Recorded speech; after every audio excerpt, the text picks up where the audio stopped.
Tomorrow is the big day. It is Turkey Day. Are you ready? Are you lost in the kitchen? You know what? Either way, we have Chef Al Romano from GTCC here helping you with last-minute cooking recommendations and common pitfalls. We are taking your questions. This is your chance to ask an expert. 336-379-5775. All right, Chef Al.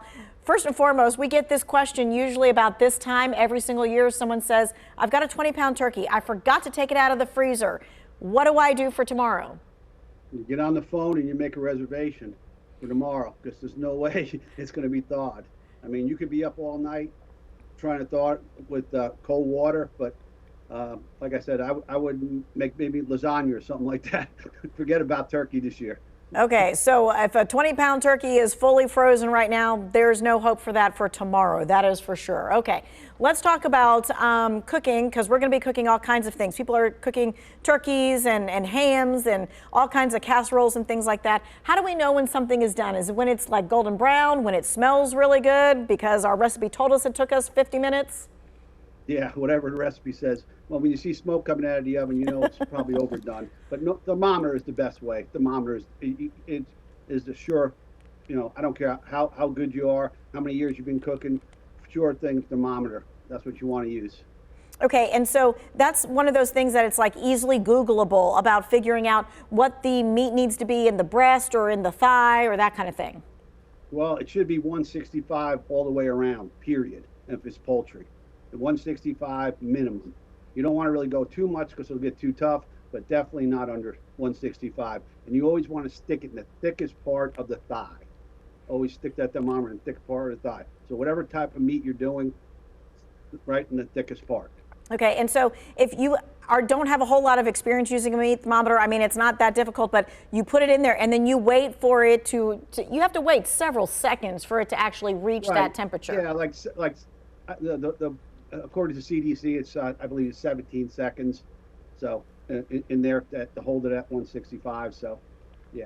Okay. One of the biggest things too that we think of when we think of for Thanksgiving, and that is leftovers, because that is the best part of Thanksgiving, right? So what do we need to keep in mind when it comes to leftovers? Well, people tend to leave them out too long. So, I say 2 hours. I mean, after 4 hours, they should be discarded. And that's it. So once they get down to room temperature, that's when the bacteria starts growing in it. So you want to, put them away as quick as you can. You don't want to put them away hot. Let them wait till they get down about 70 degrees, and you got 2 hours to do that. But if it's sitting out for 4 hours, I would not save it. Just throw it out because you got so much bacteria growing on that. Obviously, you can't see it, but I wouldn't take a chance. All right, so like if you're having dinner at like 4 o'clock in the afternoon kind of thing, by 6 o'clock, that food's been on the table for about 2 hours or so. That's where it needs to be in that fridge. That's right.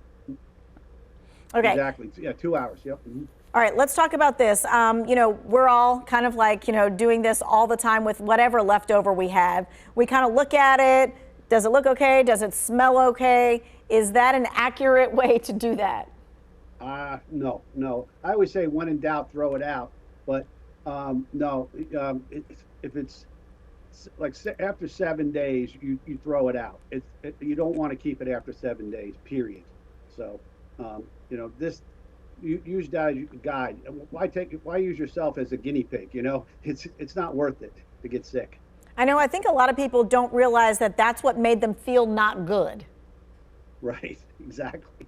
They think they just overate or something like that, but that is not the case. All right, let's talk about one of the trickiest foods to reheat. Now, this is one of the trickiest leftovers that's out there to reheat, to make sure that you heat it to the right temperature so that you do not get sick. And what is that trickiest leftover? Believe it or not, it's rice. It's rice because basically it's a breeding ground for bacteria. So it's given all the bacteria, all the stuff that needs to keep on growing, moisture.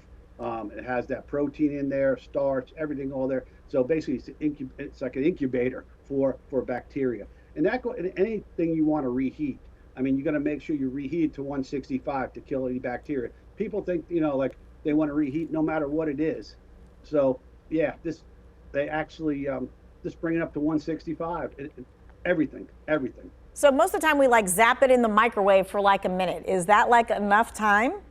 No, because the microwave doesn't cooks unevenly. So you always want to temp that and let it go for even longer than that. So it should be, because put something in a microwave, one side's going to be cooked, one side's going to be not. So that's really I would temp it all a couple of areas, temp it both sides. All right, and when we put our leftovers in our containers and things like that, a lot of times we've got like really big containers and we're like filling it to the brim. Is that how we should be storing it?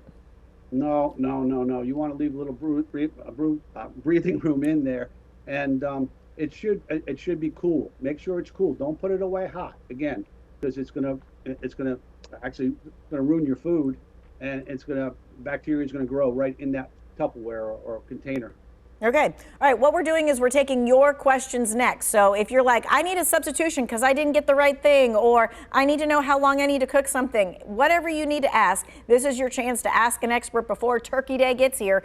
336-379-5775. We'll be right back.